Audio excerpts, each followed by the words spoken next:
On the same night that Moses took possession of the holy thing, a golden casket shaped like a coffin was prepared, in which at their departure the Israelites took it with them. It must have been large enough for a man to rest in it, for it was to become a church, a body. This was the night upon which the doorposts were signed with blood. As I witnessed the rapid working at the chest, I thought of the Holy Cross, which, too, was hurriedly put together on the night before the death of Jesus. The chest was of gold plate and shaped like an Egyptian mummy form. The chest was gold plate and shaped like an Egyptian mummy form. Coffin, broad above and narrow below. On the upper part was a picture of a face surrounded by beams. On the sides were marked the length of the arms and the position of the ribs.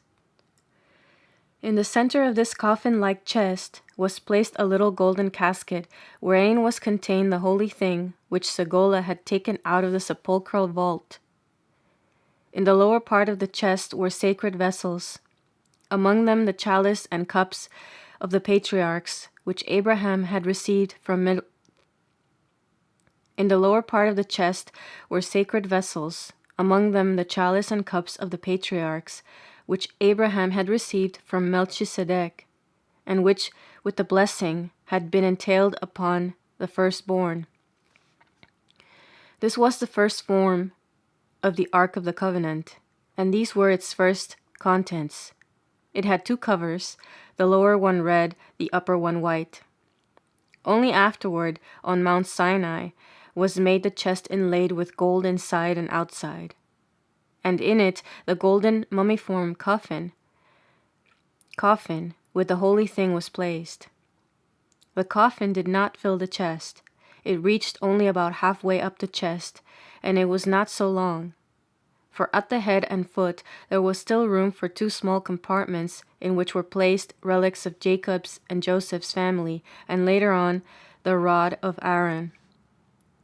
When the Ark of the Covenant was placed in the temple upon Sion, its interior had undergone a change. The golden mummiform coffin had been removed, and in its place was a little mass of whitish substance shaped like the coffin. Even when a child, I often saw the Ark of the Covenant. I saw it inside and outside, and I knew of all that was put into it from time to time. All the precious holy things that the Israelites preserved were kept in it, but it could not have been heavy, since it was easily carried.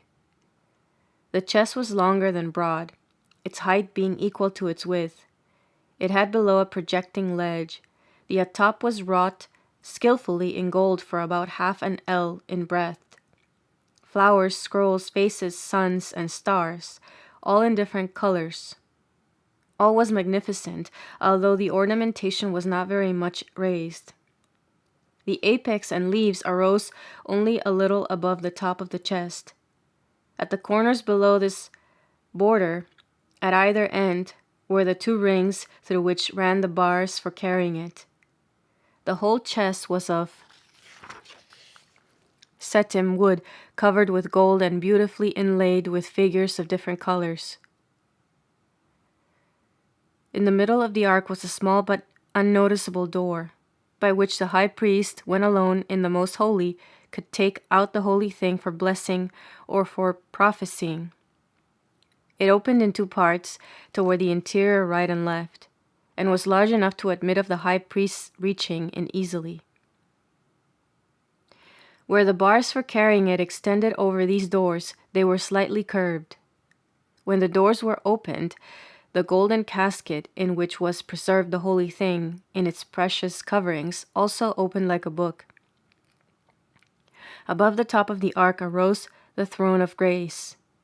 It consisted of a hollow table covered with gold plate, and in it lay holy bones.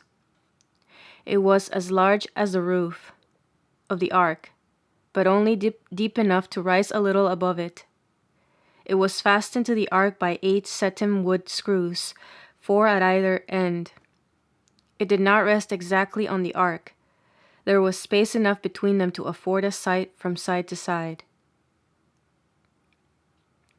It did not rest exactly on the ark. There was space enough between them to afford a sight from side to side. The heads of the screws were of gold and shaped like fruit. The 4 outer ones fastened the table to the 4 corners of the ark.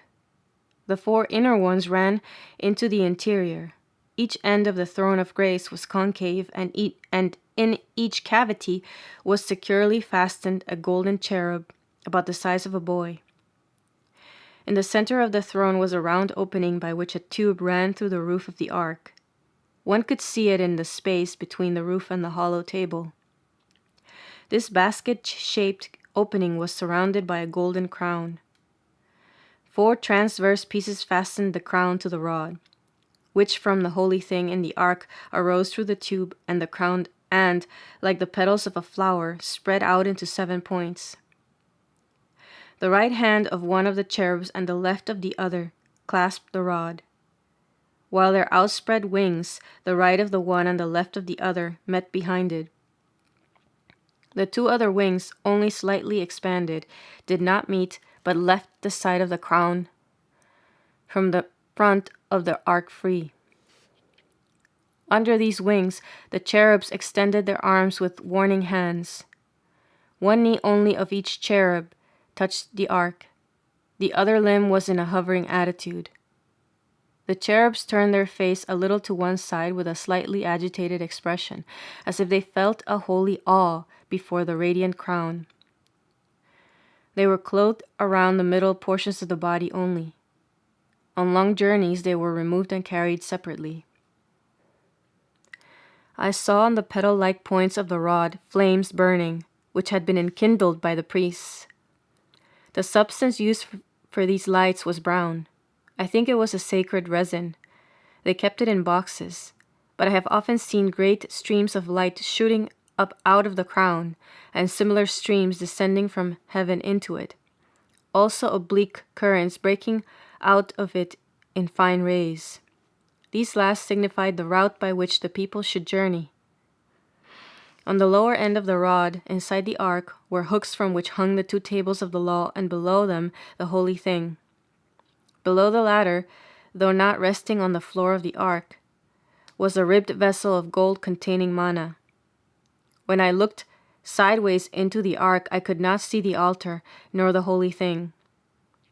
I always regarded the Ark of the Covenant as a church, the holy thing as the altar with the most blessed sacrament, and the vessel of manna as the lamp before the altar.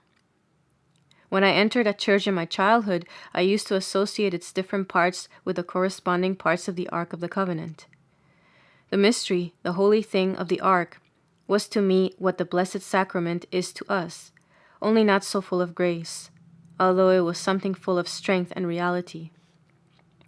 It made upon me a more obscure, a more awe-inspiring impression, but still one very sacred and full of mystery. It always seemed to me that all in the Ark of the Covenant was holy, that all our salvation was in it, as if rolled up in a ball, as if in a germ. The holy thing of the Ark was more mysterious than the most blessed sacrament.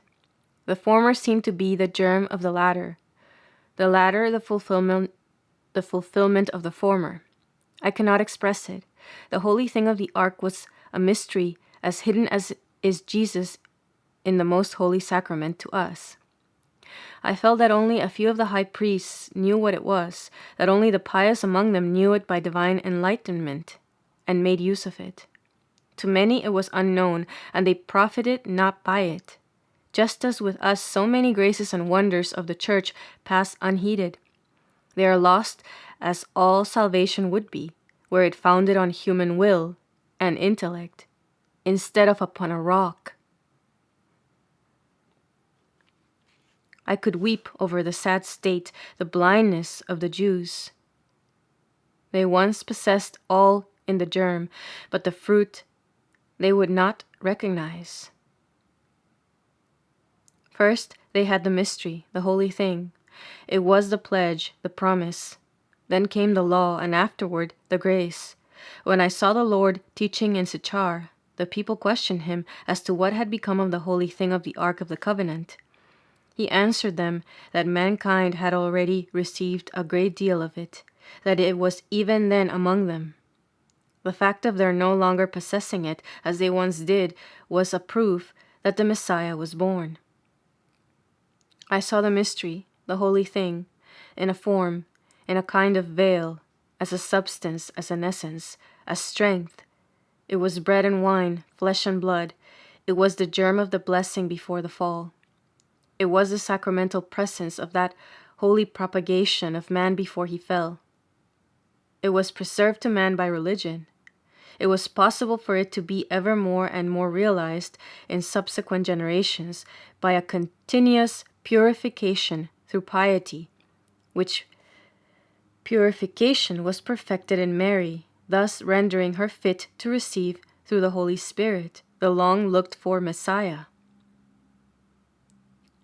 Noah, in planting the vineyard, had made the preparation, but here in the holy thing were contained already the reconciliation and protection.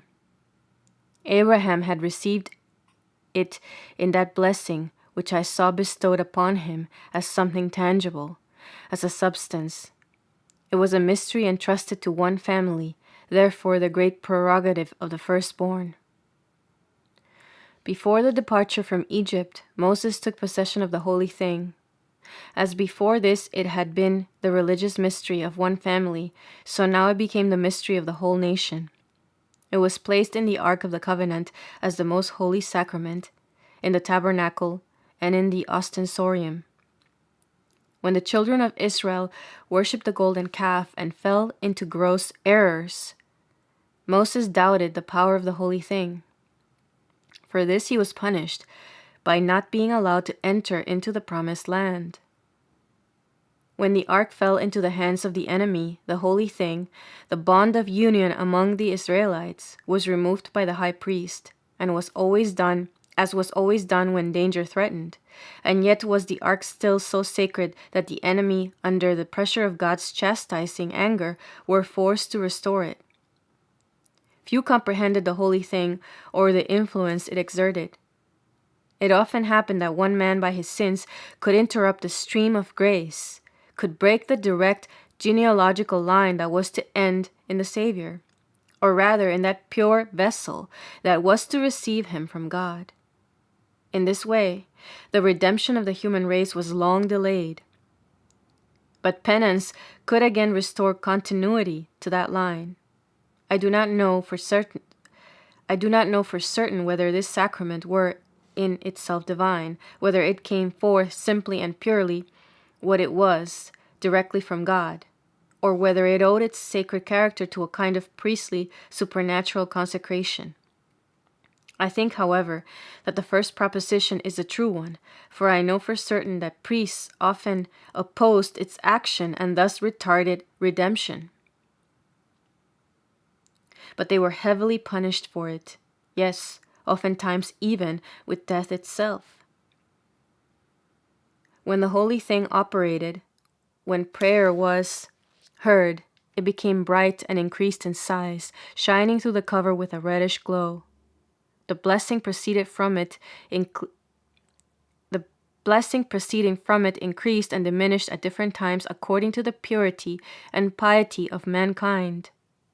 By prayer, sacrifice, and penance, it appeared to grow larger. I saw Moses expose it before the people only twice, at the passage through the Red Sea and at the worshipping of the golden calf. But even then it was covered. It was removed from the golden casket and veiled as the Blessed Sacrament is on Good Friday. Like it was carried before the breast or raised up for a blessing or a malediction, as if exerting its influence even at a distance. By it, Moses restrained many of the Israelites from idolatry and saved them from death. I often saw the high priest making use of it when he was alone in the Holy of Holies.